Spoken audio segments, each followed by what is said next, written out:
selamat sore Sobat Cuan, selamat hari Jumat, selamat hari penutupan market ya. Hari ini adalah hari terakhir perdagangan di bursa dan ternyata IHSG hari ini bergeraknya positif ya, ditutup positif sebesar 0,34%. Tapi kita belum tahu nih ditutupnya positif asing pergerakannya hari ini seperti apa gitu. Oke. Teman-teman, jadi kenalin mungkin yang belum kenal sama aku siapa. Aku adalah Olivia Lewis, financial expert dari CNBC Indonesia. Seperti biasa, setiap hari Jumat kita bertemu di segmen Cuan, curhat bareng Sobat Cuan, di mana tema kita hari ini adalah berbicara tentang drama-drama yang lagi rame banget. Harga BBM naik, saham apa yang naik. Jadi kalau minggu lalu, 2 minggu lalu kita tuh dihebohkan dengan narasi-narasi kayaknya ini Pertalite akan naik gitu ya, BBM subsidi akan naik. Wah, udah heboh semuanya sampai di tanggal 31 Agustus kemarin udah banyak yang antri Pertalite gitu ya. Tiba-tiba tanggal satunya kita di prank gitu, satu Indonesia tuh di prank, ternyata nggak jadi naik Pertalite-nya. Justru BBM yang not subsidinya seperti Pertamax, Pertamina Dex malah diturunin gitu ya kan. Jadi wah, banyak yang kena prank dan akhirnya jadi seru banget gitu ya. Seperti yang kita tahu 2 minggu yang lalu bahkan IHSG tuh sempat terkoreksi 1% ya, karena ricuh atau kegaduhan karena dirumorkannya mau naik Pertalite, tapi ternyata nggak naik juga gitu. Tapi akhirnya kemarin sendiri juga IHSG hanya ditutup minus 0,34%. Tapi dilihat-lihat asingnya masih beli, karena biasanya kan banyak di luaran sana juga yang beranggapan kalau misalnya Pertalite nggak jadi naik, subsidinya masih terus dilanjutkan, yang dimana takutnya APBN itu nggak kuat gitu ya, dana dari pemerintah sendiri, takutnya asingnya nggak suka gitu, nggak bagus sama market kita, jadinya jualan. Tapi ternyata enggak kok, kemarin ketika BBM Pertalite-nya nggak jadi naik, di akhir sesi kelihatan bahwa ternyata asingnya masih terus melakukan pembelian saham-saham gitu ya, terutama di blue chip seperti BBCA dan lain-lain. Karena memang kalau misalnya ada yang tanya, jadi sebenarnya BBM itu pengaruh nggak sih Kak sama pergerakannya asing, net sell dan net buy-nya? Kalau menurut aku yang lebih berpengaruh terhadap pergerakan asing di market kita itu adalah rupiahnya. Jadi ketika kemarin ternyata Pertalite nggak jadi naik, means subsidi kita masih akan membengkak, tapi rupiahnya tuh baik-baik aja. Nah itu kenapa asingnya masih melakukan pembelian. Biasanya asing tuh bakal ngelakuin penjualan kalau rupiahnya itu deket-deket ke angka 15.000.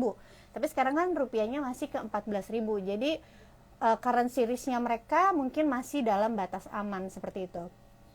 Sobat Cuan, kalau misalnya Sobat Cuan punya pertanyaan atau mau curhat, silakan tulis di kolom question box supaya tidak tertutup dengan teman-teman yang masuk di live ini gitu ya.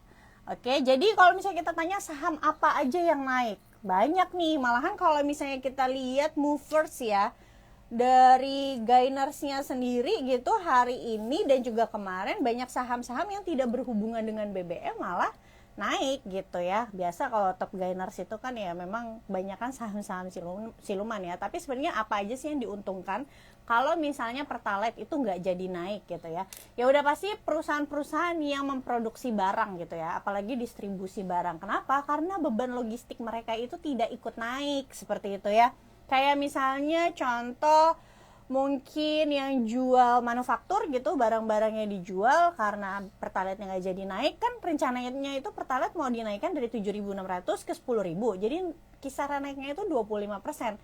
Nah kalau naik maka biaya logistiknya itu di laporan keuangan perusahaan itu akan juga meningkat sebesar 20%-an. Nah tapi karena nggak jadi naik, jadi kita masih bisa tarik nafas lega gitu ya. Banyak emiten-emiten manufaktur terutama apalagi yang distribusi barang, mereka ya paling nggak di kuartal 3 ini masih aman lah, beban-beban operasionalnya tidak ikut meningkat seperti itu. Terus juga kalau BBM nggak jadi naik, terutama Pertalite ya, terutama yang terselamatkan itu adalah perusahaan seperti Bird misalnya ya, karena yang kita tahu kalau Bird itu kan taksi, dia Bluebird, biasanya juga pakainya Pertalite, walaupun ada mobil-mobil yang pakai gas juga sekitar 20%-an mobilnya Bluebird itu ada gas, tapi masih banyak yang pakai Pertalite. Ketika Pertalite-nya nggak jadi naik, tentunya driver dari taksi Bluebird juga bisa bernafas lega ya, terus juga perusahaan juga cost-nya jadi tidak meningkat. Tapi perlu diketahui kemarin juga Pak Jokowi sudah mengeluarkan statement bahwa saat ini memang belum ada kenaikan Pertalite karena masih dihitung secara hati-hati. Jadi bukan tidak mungkin bulan depan atau 2 bulan lagi Pertalite akan naik. Tapi ya bulan ini kita masih aman-aman aja. Oke, terus yang bisa bernafas lega aja, bisa bernafas lega juga tentunya perusahaan-perusahaan dari sektor atau industri logistik dan juga pengiriman ya. Misalnya seperti apa ASA. Kalau ASA kan ada anak usahanya misalnya Antar Aja. Antar Aja itu kan bisnisnya tuh segmen bisnisnya antar barang-barang online gitu kan, pengiriman, jasa pengiriman. Kalau misalnya Pertalite-nya nggak naik, maka mereka juga cost-nya jadi nggak ikutan naik. Jadi masih bagus untuk bottom line mereka. Seperti itu. Oke, mungkin kita akan jawab pertanyaan dari teman-teman. Oke, nah ini mungkin kita jawab pertanyaan dulu. Nih yang lagi hot hari ini ya, dibicarakan semua orang, yang mungkin juga jadi rame. Kalau nggak salah hari ini Bumi itu ya salah satu top gainers dan turnovernya tertinggi ya hari ini, sekitar 1,8 triliun turnovernya. Turnover tuh maksudnya apa sih? Lebih ke transaksi ya. Jadi nilai transaksinya Bumi itu 1,8 triliun. Memang besar sekali ya. Beberapa 1 bulanan ini transaksinya itu sampai mengalahkan BCA gitu. Jadi apa yang terjadi? Oke, pertanyaannya adalah, Kak, Bumi mau private placement, efeknya apa terhadap saham dan kinerja perusahaannya? Jadi private placement itu apa? Mungkin untuk sobat cuan yang belum paham, private placement itu adalah aksi korporasi yang dilakukan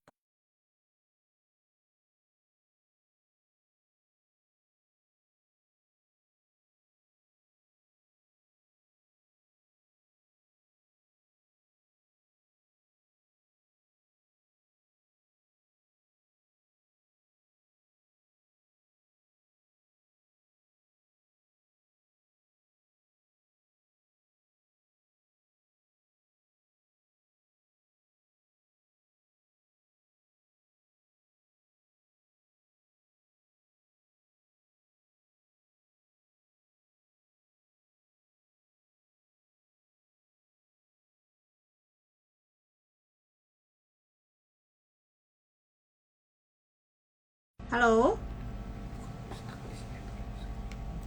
Sudah?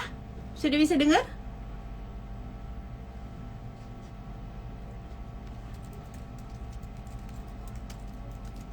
Sudah bisa dengar? Oh, udah masuk suaranya. Oke, aku ulang ya jawabannya. Oke, terima kasih ya. Sobat cuan keren-keren banget karena bisa sabar nungguin ya. Keren, kalian keren. Oke, aku ulang jawabannya. Jadi, Kak, kenapa Bumi mau private placement? Efeknya apa terhadap saham dan kinerja perusahaan? Jadi, private placement itu adalah aksi korporasi di mana perusahaan melakukan penambahan modal atau penambahan uang ya. Bahasa simpelnya penambahan uang dengan cara menerbitkan saham baru. Jadi, ketika perusahaan berdiri, mereka itu bisa mendapatkan pendanaan dengan berbagai macam cara. Misalnya pertama, ambil pinjaman ke bank atau menerbitkan obligasi atau melakukan right issue dan private placement. Nah, right issue dan private placement itu menerbitkan saham baru. Jadi, tapi kedua ini punya perbedaan. Kalau right issue itu semua pemegang sahamnya boleh ikut menebus saham baru tersebut gitu ya. Setelah saham baru yang diterbitkan. Tapi kalau private placement itu cuma pihak tertentu yang boleh beli saham barunya. Jadi untuk teman-teman mungkin hari ini yang hold saham Bumi, disclaimer on ya, mungkin sudah terima surat edaran untuk persetujuan private placement. Di situ terlihat jelas bahwa private placement yang akan dilakukan oleh satu orang pemodal ini berarti kita tidak bisa ikut tebus ya. Kalau kita jadi investor kita nggak bisa ikut tebus lembar sahamnya yang baru, yang bisa cuma pemodal tersebut. Rencananya right issue-nya itu sebesar 24 triliun dengan menerbitkan 200 miliar lembar saham. Berarti harga pelaksanaannya adalah Rp120. Harga di market saat ini Bumi berapa? 178. Jadi orang yang jadi pemodal nanti itu punya harga di bawah market gitu ya. Tapi pertanyaannya, apakah kalau pemodal yang baru punya harga di bawah market maka berbahaya untuk kita, misalnya bukan kita ya, untuk teman-teman yang punya saham Bumi di harga market? Jawabannya belum tentu, karena kembali lagi tergantung perusahaannya. Aku kasih contoh, misalnya memang efek negatif dari private placement itu adalah pemegang saham lainnya itu terdilusi, termasuk pemegang saham publik.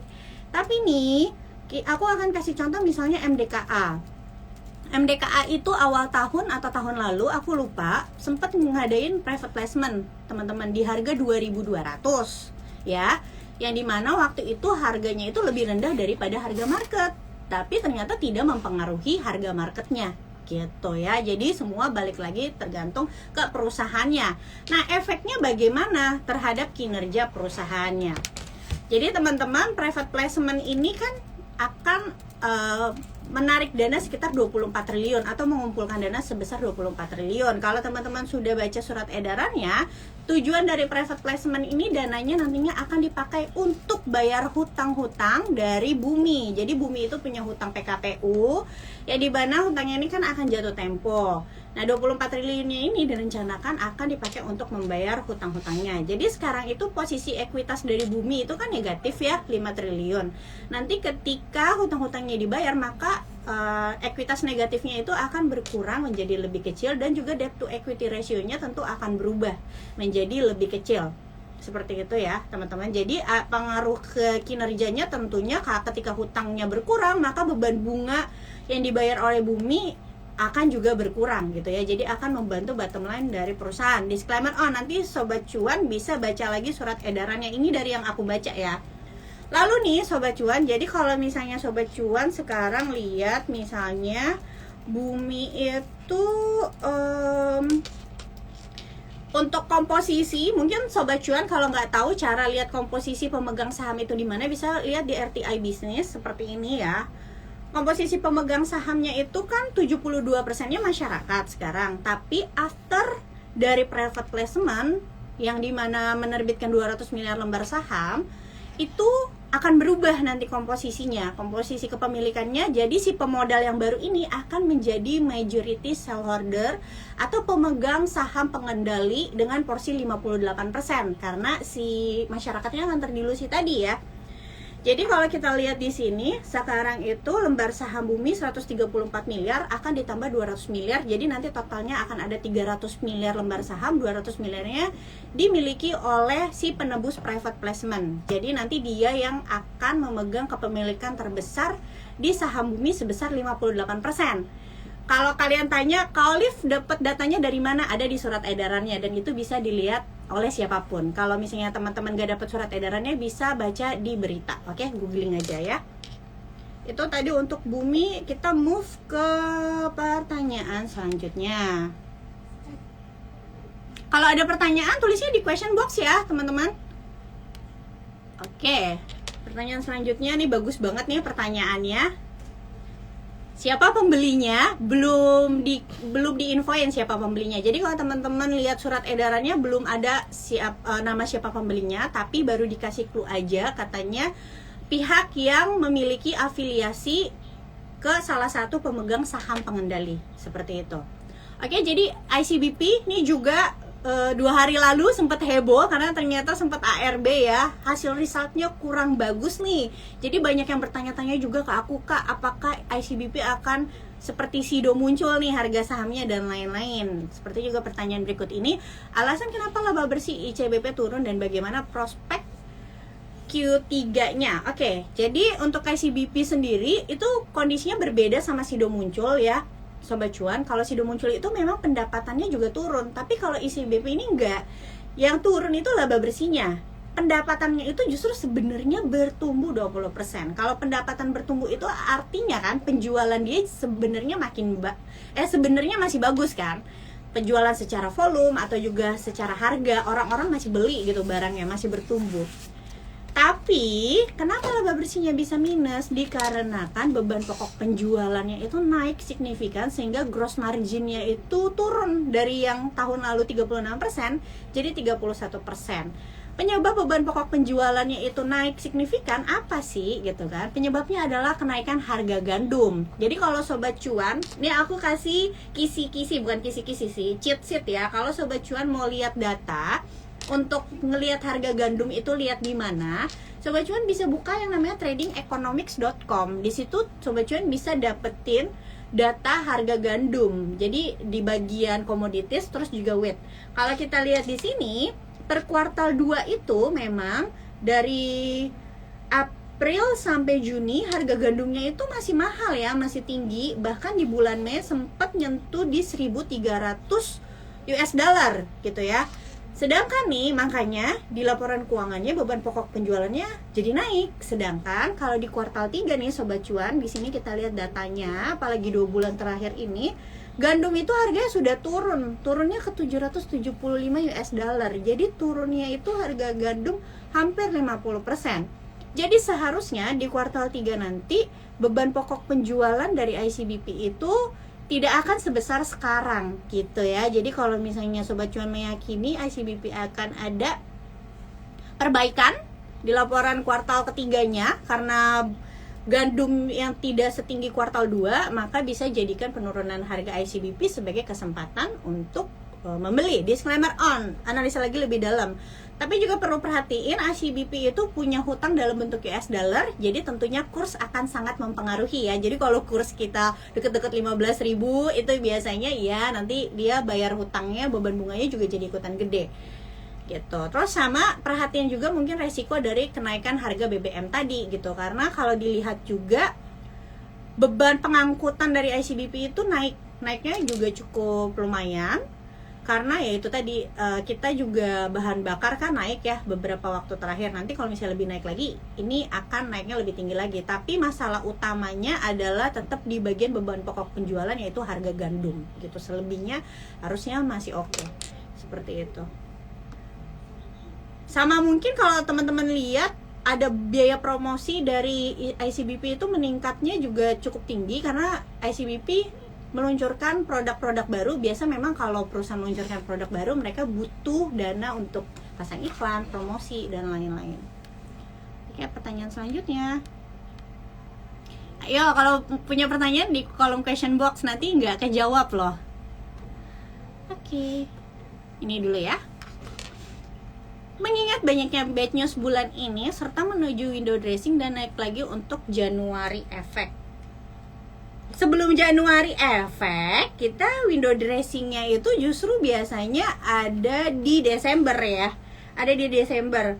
Desember baru Januari efek. Kalau menurutku, biasa kalau Mei sampai September itu kan biasanya dibilangnya itu bulan-bulan koreksi. Tapi kan tidak sepanjang bulan itu kita koreksi ya. Kayak hari ini, bulan ini Agustus kita naik, kemarin juga cukup naik. Ada kemungkinan memang biasanya September tuh mengalami penurunan dulu. Kenapa? Karena kalau kita lihat blue chipsnya juga udah ada beberapa yang udah di dekat resistance ya, terutama kayak BCA, terus juga Bank Mandiri. Nah biasanya itu ada potensi untuk terjadi koreksi dulu. Ingat, koreksinya koreksi wajar, bukan kayak market crash dan lain-lain. Jadi kalau misalnya September Oktober ini memang ada koreksi, biasanya juga di bulan Oktober, 31 Oktober suka dibilang kan kalau pas Halloween itu harga-harga saham suka koreksi. Nah bisa dipakai kesempatan. Cuma balik lagi, jangan market timing. Pelajaran yang selama ini aku pelajari, hasil yang selama ini aku pelajari di market adalah gak boleh market timing. Jadi better kita masuk bertahap. Kalau valuasinya masih bagus, better masuk bertahap dibanding kita nunggu harganya kesekian ternyata belum tentu turun. Contoh misalnya BCA nih, teman-teman, pas kemarin turun ke 7.000, banyak orang yang nawar lebih rendah lagi. Nyatanya apa? BCA-nya sekarang naik 8.200. Akhirnya ketinggalan kereta. Kalau udah di atas pengennya FOMO gitu ya, baru belanja. Itu yang justru berbahaya. Seperti itu. Oke. Lanjut. Oh, nih, kenapa saham Meta naik terus minggu ini? Ini juga saham top gainers ya. Kayaknya 1 minggu ini. Setahu aku yang aku perhatikan. Kenapa? Karena memang pertama, mereka mau ada corporate action ya, RUPSLB di bulan Oktober. Disclaimer on, nanti Sobat Cuan harus cari tahu lebih dalam. Yang kedua adalah berita tentang akuisisi jasa marga. Jadi akuisisi jalan tol jasa marganya itu yang jalan layang ke tol ke Cikampek ya. Tahu kan kalian yang kalau misalnya kita mau ke Bandung, jalan layangnya itu yang diakuisisi. Akuisisinya juga lumayan besar ya, kalau nggak salah 40%-an. Jadi Meta akuisisi jalan layang si Cikampek ini. Nah, akuisisinya ini pakai skema yang namanya leverage buyout. Jadi skema leverage buyout tuh apa sih? Jadi simpelnya seperti ini. Misalnya nih, teman-teman, misalnya aku dagang bakso. Terus misalnya aku mau beli ruko nih, ruko kedua. Aku mau beli ruko kedua, tapi karena aku tuh bisnis aku tuh bagus banget selama ini, selalu terpercaya gitu ya. Udah jalannya udah lama. Nah, pas aku mau beli ruko kedua, aku ambil pinjaman nih ke bank atau ke pihak ketiga. Aku ambil pinjaman ke bank untuk beli ruko tersebut. Artinya aku nggak keluar uang sebenarnya, tapi ruko tersebut sebenarnya nantinya mau aku sewain. Dari sewa ini tuh aku dapat duit kan. Ketika aku dapat duit, aku bisa bayar bunganya ke si bank. Itu versi simple dari leverage buyout. Nah, kalau untuk Meta sendiri seperti apa? Jadi ketika akuisisi jalan layang tol ini, akuisisi jalan layang tol jasa marga itu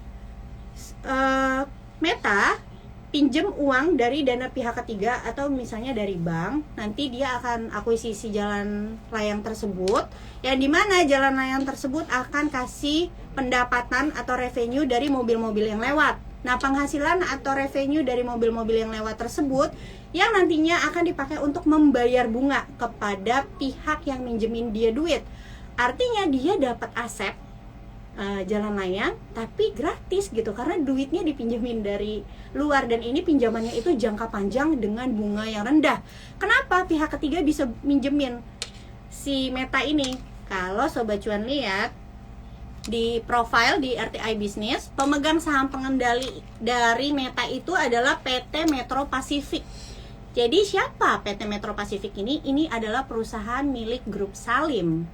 Jadi no wonder kenapa bank-bank berani kasih pinjaman ke Grup Salim gitu, karena memang Grup Salim kan grup konglomerasi besar gitu ya. Jadi ya memang untung untuk Metanya, dia nggak perlu keluar uang, ada bisa ambil pinjaman, bisa akuisisi asetnya nanti masuk ke laporan keuangan dari Meta sendiri. Pertanyaannya adalah apakah akuisisi dari jalan layang jasa marga ini adalah akuisisi terakhir?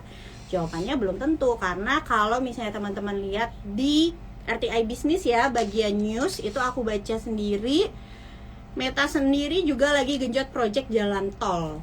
Jadi ada kemungkinan dia masih akan mengakuisisi jalan tol lainnya. Dan mungkin banyak yang nggak tahu bahwa Meta ini bukan hanya segmen bisnisnya terkait dengan jalan tol, tapi terkait juga dengan Water Treatment Plant atau WTP ya, alias mengembangkan pengelolaan bisnis air gitu. Oke, jadi kalau misalnya pemegang saham pengendalinya Grup Salim, ya lihat aja, biasa memang tahun ini dari tahun 2020 sampai 2022 Grup Salim memang cukup aktif ya, masuk ke saham-saham, melebarkan bisnisnya seperti ke BBHI lewat Indolife, terus Pak Antoni Salimnya sendiri juga masuk DCII gitu ya. Terus banyak lah masih saham-saham yang lainnya. Nanti Sobat Cuan bisa pelajarin lebih lanjut ya, disclaimer on. Oke, mungkin pertanyaan terakhir, ternyata pertanyaannya banyak banget. Coba aku tanya nih sama Ibu Produser, boleh ya 2 pertanyaan ya? Boleh tuh, boleh katanya. Oke. BBRI rencananya ada pembelian 3 triliun. Efeknya ke harga BBRI bagaimana? Apakah akan naik? Oh, ini kayaknya pembelian 3T maksudnya buyback ya?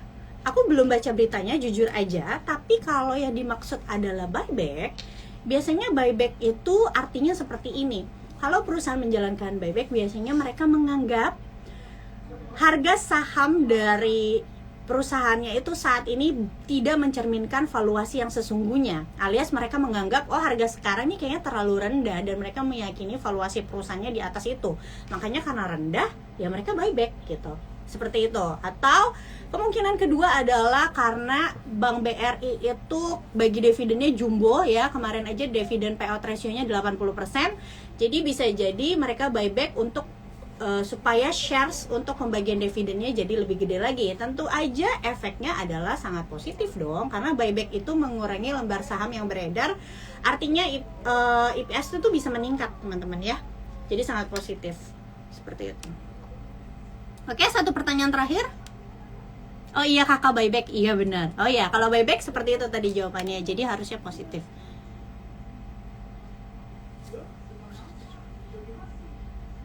Bentar. Oke, ini pertanyaan paling dasar deh untuk Sobat Cuan, karena sekarang juga banyak nih yang lagi kondisinya kayak gini, kayak kak aku banyak ketinggalan nih karena bulan Mei Juni nggak belanja, ternyata sekarang harga saham banyak yang naik, udah balik ke hampir harga normalnya, seperti apa? Makanya pertanyaannya, kalau sahamnya naik mending beli atau nanti aja ya tunggu turun? Balik lagi ke valuasinya. Kalau misalnya valuasinya dirasa sudah tidak cukup menarik, contoh kayak misalnya ini pandangan pribadi ya, BBCA, menurutku untuk sekarang valuasinya kurang menarik karena harga sahamnya sudah naik tinggi, sudah mendekati resistance, takutnya dia nggak bisa break out resistance malah terkoreksi. Better tunggu koreksi dulu. Jadi lebih baik mungkin cari-cari yang lagi terkoreksi. Misalnya kayak kita ada pernah bahas live juga kan, BBRI itu sempat lagging. Harusnya sebenarnya saat itu Sobat Cuan bisa perhatiin, move aja ke saham-saham yang kira-kira lagi koreksi dan masuk ke valuasinya. Karena ada juga saham-saham yang koreksi tapi valuasinya masih mahal. Jadi better kalau blue chips mungkin perhatiinnya lebih kayak ke BNI atau BNI, BRI, Telkom. Disclaimer sama Astra International itu ya. Oke, Sobat Cuan, sekian dulu pembahasan dari kita hari ini. Terima kasih Sobat Cuan tadi sudah sabar menunggu padahal sempat suaranya hilang, dan terima kasih hari ini rame banget. Maaf juga untuk pertanyaan yang belum aku jawab gitu ya. Jadi jangan lupa terus saksikan live Instagramnya Cuap Cuan setiap hari Jumat jam 4 sore. Jadi pertanyaan yang hari ini belum terjawab bisa nanya lagi minggu depan.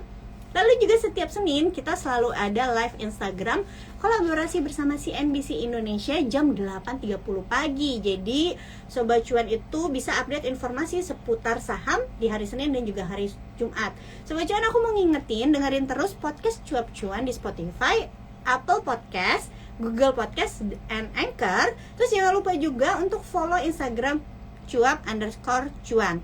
Lalu subscribe YouTube channel Cuap Cuan, kemudian like, share, dan komen ya. Saya Olivia Louis, Financial Expert CNBC Indonesia. Sampai jumpa Sobat Cuan, salam cuan, bye.